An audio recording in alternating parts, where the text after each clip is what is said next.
to Access to Business Opportunities. I'm Thomas Stevens, your host. Today with us, we have Robert Sesley, owner, Sesley Construction Services. Hello.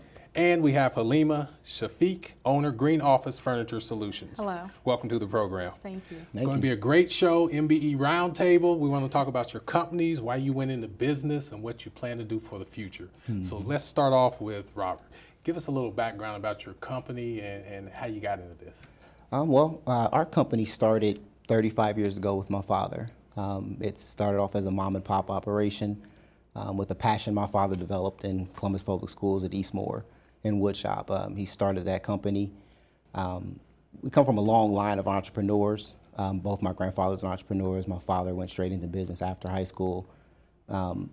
He developed a base in construction, and then at some point in graduate school, I developed a passion to come back to work with my father. Okay. So that's us. Wonderful. Halima.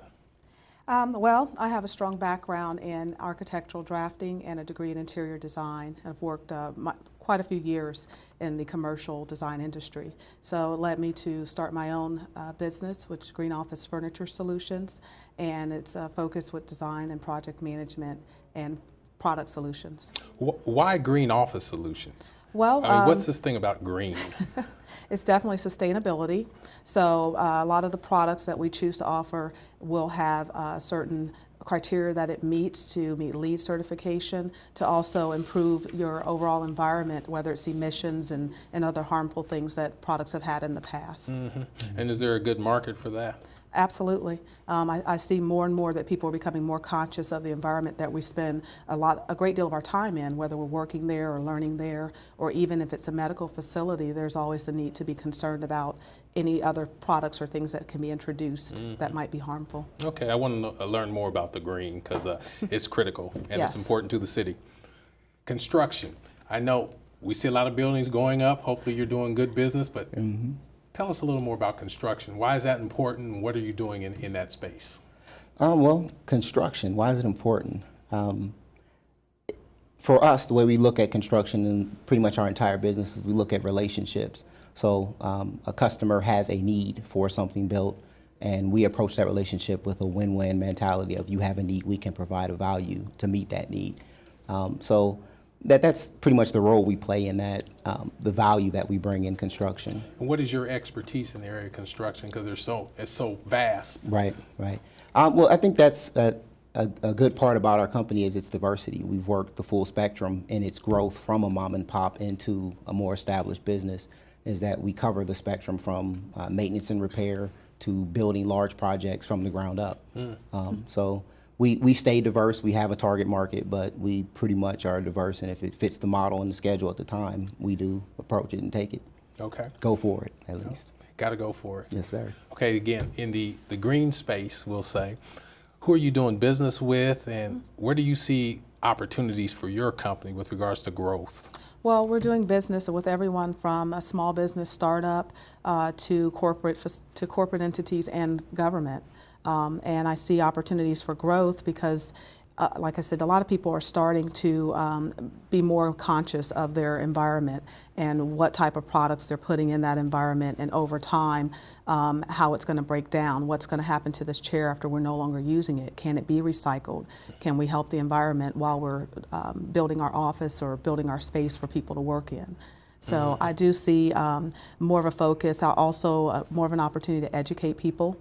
A lot of people are hearing about green, they're learning about green, and are looking for ways to incorporate that, and so we're able to start to help them do that. Okay, we have a great green steward with the city. Like you know, it's important to the mayor. Absolutely. Speaking of that, do you see any type of green in the area of construction? I'm just trying to see if I can figure out a partnership here. Right. As far as green goes, we've just started to look at green. We recognize the fact that at some point it'll be a major part of construction and how construction's done.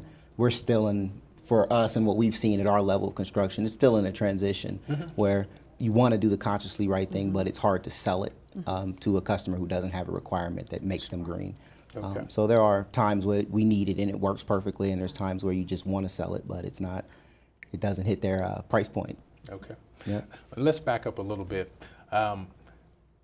Was it a challenge to again, you're from a generational business. Yes, sir. But was it a challenge to get into business and get up to speed and financing and all that stuff, the hurdles?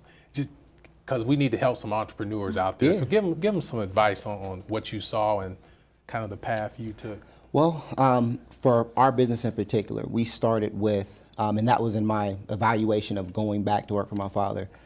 I'm looking at friends starting businesses, struggling in business, and friends who work for businesses and not really all that comfortable. And I looked at his business and said he has a really well-established customer base within the community. So we had the market coming in. Financing is still what it is, and paying for work. And the model that he worked under was deposit, we start working.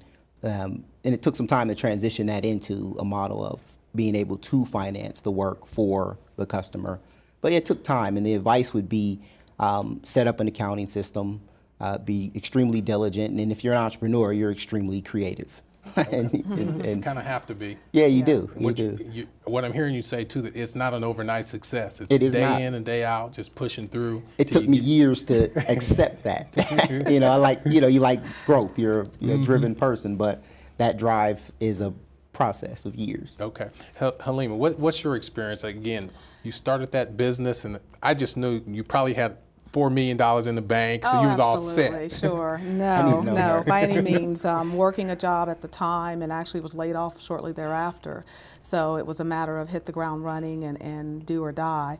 And just, again, resources. I actually had started doing research prior to starting the business and tapping into some of the resources out there, Small Business Administration, pt.1. There's a lot of different entities that are out there just to help people who are starting a business, who need direction. Had never ran a business on my own at all. Always worked for someone else. So getting that information was crucial and critical. And then just, money doesn't fall out of the sky, getting creative, finding those opportunities to finance or find a way to, or in my case, you have to purchase the product to resell it, and you need to find those resources when you can. And it takes time. It takes time to build up credit with your suppliers, and it takes time to build up and establish your business, and for people to trust in that and say, okay, we'll lend you, we'll extend the credit and allow you to be able to do this. And one thing I've noticed about you over the last couple of years, you're always at our events. You're out there trying to figure out where that opportunity is, trying to network. So you're not sitting at home expecting the window, No. the business to come flying through the window.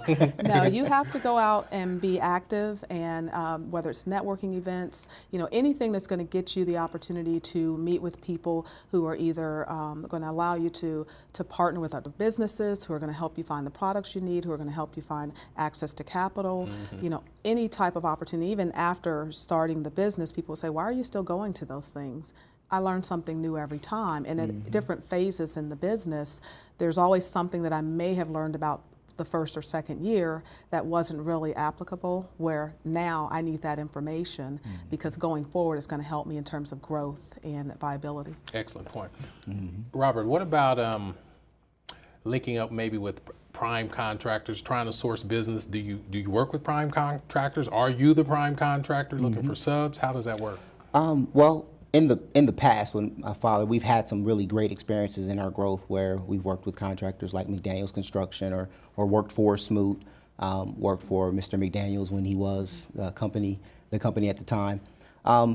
But for us, what we've really focused on is relationships and partnering with what's most mutually beneficial, or win-win for both of us. For primes, we haven't found that perfect win-win yet for both parties. We don't want to be top-heavy on either side of the table.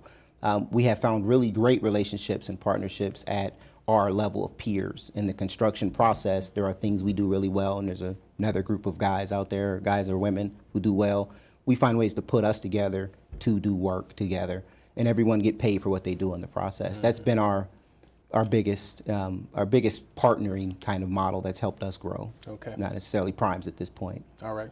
But a successful approach, that's the key. Yes. What about you, Alima? Actually, the first few years of business, I served as, our company served as a prime on all of our projects. The last few years, I've basically worked with at least 3 different companies where we're sub to the prime on projects, mostly construction, providing furniture and fixtures for facilities that are being built under design-build projects. Talk a little bit more about design build, because that's a Sure. big thing going on right now. What we're finding in design build, I mean, typically a person would build a building and then, they'd go outside of that looking for furniture and those items. Under a lot of the design build projects, we're finding that our piece is being incorporated under the construction project. So it's a piece of that. And so, even though we're still coming in at the tail end of the project to provide that, it's all part of one project. So we're involved in everything from the construction meetings, we're meeting with the customers, we're helping them finalize the selections and making sure that we're working with the architects. So we're part of that whole project.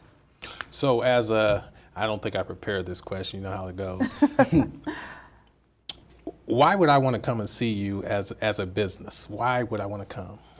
Well, you're going to find under our umbrella, we're going to provide services that you'll need, whether it is actually making selections. Again, we're going to work with your architects and your other professionals and have experience in doing that.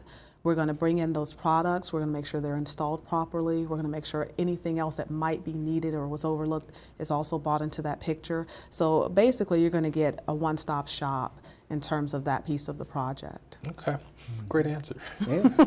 Robert, Yes, sir. as far as construction is concerned, again, why should I come and see you since there's so many contractors out there? What makes you unique? Well, essentially, for us, it's our mind frame of relationship approach, relationship and added value. So you have a need, it's in construction, and we can meet that need. We work with very little, if any, marketing whatsoever. We work off word of mouth and successfully completed projects. That is our marketing. So when you come to us, typically the phone rings because, one, you already know we can do the work.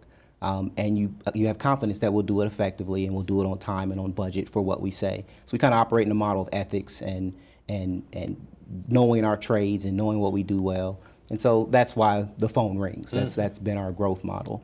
Excellent work too, obviously. I've seen some of it. Yes, sir. You showed me, so great job. Thank you. Let's look at maybe community. Sure. Why should we be involved in the community? Why is that important to you? Community involvement is extremely important. As you're building the community, it actually helps to build your business. You're building in terms of giving back, whether it's helping to create job opportunities for people, whether it's educating people. I think that we always have to be tuned into our community to help the community grow, as well as, and then it helps every business grow. Any comments on community? Yeah, I think it's a great question. That we are extremely community focused with our business. We look at what we do as, there's not a neighborhood in the city of Columbus or the Columbus metropolitan area I can drive within and I don't see a project that I've worked on personally as the owner of the company or my father's worked on. So I look at that and I say, there was a need, we met that need in the community. En route to doing that, we employed people. We bought and sold products and services, goods. And so in doing business and doing business ethically, you're employing people and you're providing a service that someone needs. They want it, they need or they want it, and you can meet that need. So, excellent. I had a question that I wanted to ask that I sent to you previously. We talk about target markets. Again, you can't be all things to all people.